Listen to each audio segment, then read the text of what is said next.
Hi everyone, Robert Ogilvy, Team Leadership Coach. So today's question, why is emotional intelligence important? I know a lot of the stuff I do is kind of has this professional tone. It's work teams and their leaders and growing organizations and all that.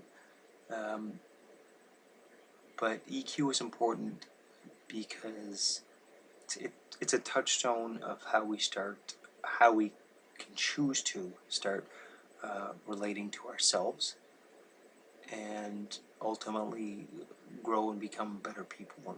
Let me break that down a bit. So how many of you have a meditation or mindfulness experience or hopefully even some practice, right? So that starts with being able to learn to basically sit and just focus your attention and notice what's coming up in your mind and your emotions, right? It's training your attention. And you start to become more aware of all these internal things, but you're also developing your concentration skills. And now we're kind of getting into what are the outcomes of meditation. Okay, so there's attention outcomes. It boosts your empathy. It allows you to be compassionate, kind of on demand more easily. There's a couple other known outcomes around stress management, and I think it might have some memory consolidation effects. There was another more cognitive type effect. Right? So definitely some good outcomes that come out of this. But the fact that it is a trainable, developable skill that we can cultivate awareness and attention is fantastic. Right? It shows we're not locked in whatever patterns we have. If you think of even as humans, right, one of our great gifts is that we're very good at adaptation, which means on some neurological and then behavioral level, we're really good at changing to our situation and demands, adapting. Neurologically is like learning new things. It's part plasticity, but also just using a wide range of skills. Right, part of it could be social learning. Part of it, anyway, we can change very easily. We're very adaptable. Right? We can learn well. We can relearn well. We can change patterns. Emotional intelligence in that way, because these are changeable competencies, I see as kind of the essence of us as humans having this great potential. Just in general, as a flat perennial thing, we have great potential. We can do all kinds of things, and then to push that a bit more in a certain direction, to say whatever we train at, we can actually become quite good at. In the sequence of things too, even in the way 6 Seconds approaches emotional intelligence. So they're the people here with this. I guess for you guys it would be over on this side, but this model here, right, with the 3 categories and the 8 specific EQ competencies in total, right? So they even have this great model which is about reflecting, engaging, and activating. You see that? And part of that is how these areas all get better, right? You're starting to conceive what's going on. You're engaging effort to construct a plan. You're activating and doing it. You're reflecting on what the results were like. That all becomes, I don't go into 2 loops here. That all becomes part of the cycle of how you're getting better, and you're integrating all these skills, and they're all you're getting a chance to use them and cultivate them, right? And each one reinforces the next. The more you become aware, the more that helps you make. So back to 3 categories. The more you become aware, know yourself more, the more that helps you choose yourself, to apply willpower and all those kind of active tactical skills in the right places. The more that can then help strengthen your motivation and how well you can empathize with yourself and others, and open up to bigger, noble goals, which are helping bring out more strength and resilience out of you, right?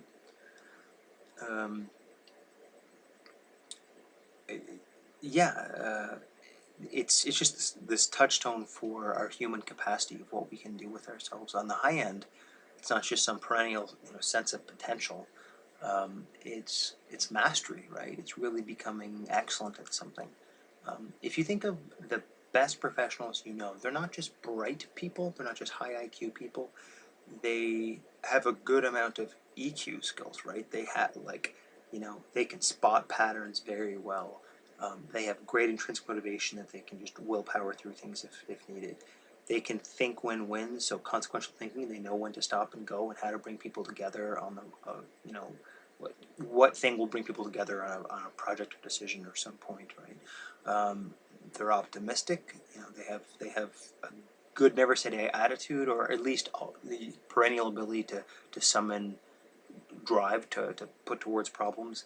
They also have such a service orientation in terms of how they help others and realizing how they contribute to the world, that they become very well-rounded people. And that's not just a professional thing. You see that a lot in people that are very deeply spiritually kind of developed, or even so for example, even Clay Christensen, who's a big Harvard management guy, right? So you've heard of him through disruptive innovation. I think now his thing is the, something like the just-in-time job, or the job that fits, something like that. But he's a very successful management guy, but he's also a very deep Mormon. So not to advocate or dissuade Mormonism one way or another, but obviously that's something that's had a lot of meaning in his life, right?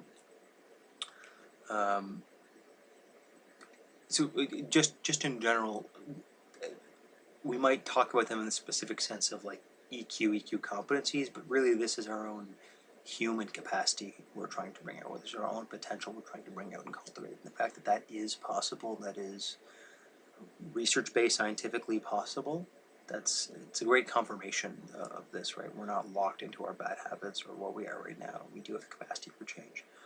One last point before I finish here. If I remember, I think back to Kohlberg's work, once you start meditating, ultimately you go up 2 out of, I think it was 6 ethical morality kind of ratings over time.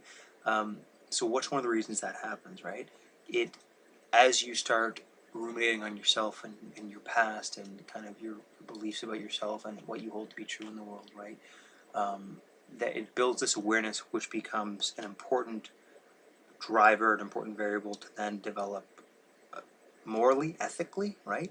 So, as much as we're framing these 8 competencies like they're all useful, more importantly, they're all occurring simultaneously.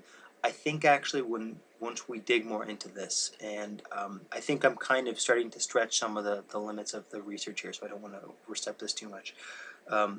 Some of them will be more important in cultivating other ones. So, or you could think of it as some are kind of prerequisites for then developing other ones. So, we'll see more of this in the future, but working on your awareness skills might be the best on your the 2 knowing yourself ones we would call here in this EQ model, on boosting other areas, right? I guess particularly back to the ethics morality example, if there would be something that would be more key towards that, like maybe you could see how ethics kind of has an empathy quality. It could have also a good goals quality. It could have a few different things, right? It could have a consequential thinking quality to it. These may be kind of prerequisites to boosting those. This is something that really interests me because in the other video that was talking about what is emotional intelligence, again, I contrasted that to pure proper kind of intelligence, which is a trait, and a proper trait, and it's unchangeable, or at least we haven't yet found ways that we can change that. We'll see if I'm able to bring this together, but I may have a chance to do some long-term developmental studies in the future, which are able to look at monks. And more importantly, my interest is to say that have we misunderstood, have we not fully explored developmentally? Yes, it might take a lot of effort and training and focus, or a certain very residential regimented lifestyle to achieve it, but some of these things might be more malleable than we thought. Now, I do want to say in this kind of nature versus nurture intelligences thing, both are really important, and I think one bias that particularly people on the mid to left end kind of can fall into is like everyone can be educated, everyone has this potential, and if you just have this kind of growth mindset, you can develop everything. Well, actually, when you dig into the IQ and the personality traits, and just how much of it is adjustable, I don't think that's really true. I also just think in that way it's unscientific, right? It's now just an a priori ideological statement. Everyone can learn everything and do everything. No, that's kind of crazy. Now the fact that we do have these EQ competencies, there are developable competencies that are part of us, that is a great gift. We all possess that. And just how much can we change? We're still kind of figuring out and parsing that out, what that is.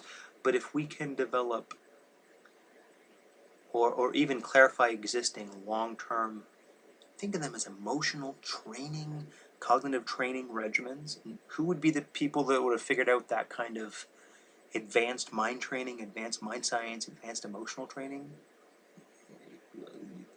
I'm not saying there aren't other athletes or people who couldn't have developed these, but in an ancient context, it would definitely have been monks. It would definitely have been long-term, multi-year people that are doing multiple hours of practice per day and just doing that. That's their whole vocation, right?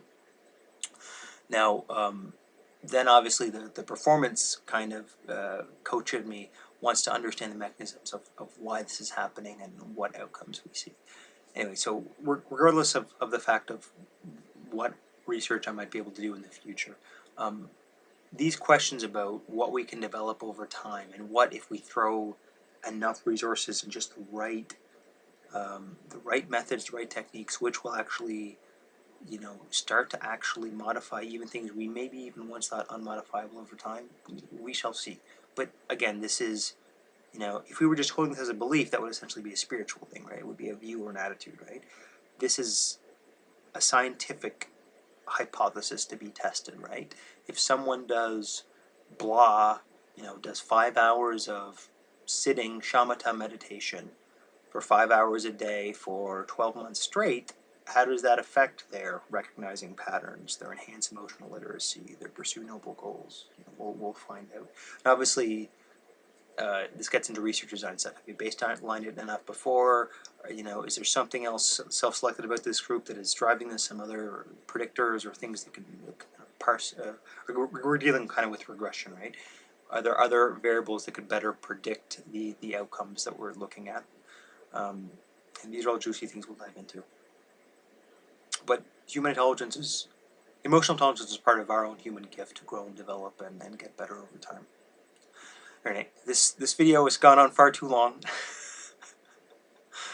But obviously you guys wouldn't be watching and listening to this if it wasn't important to you guys. So thanks for your time and attention. Hopefully you have some sense of your own human potential that emotional intelligence can help bring out.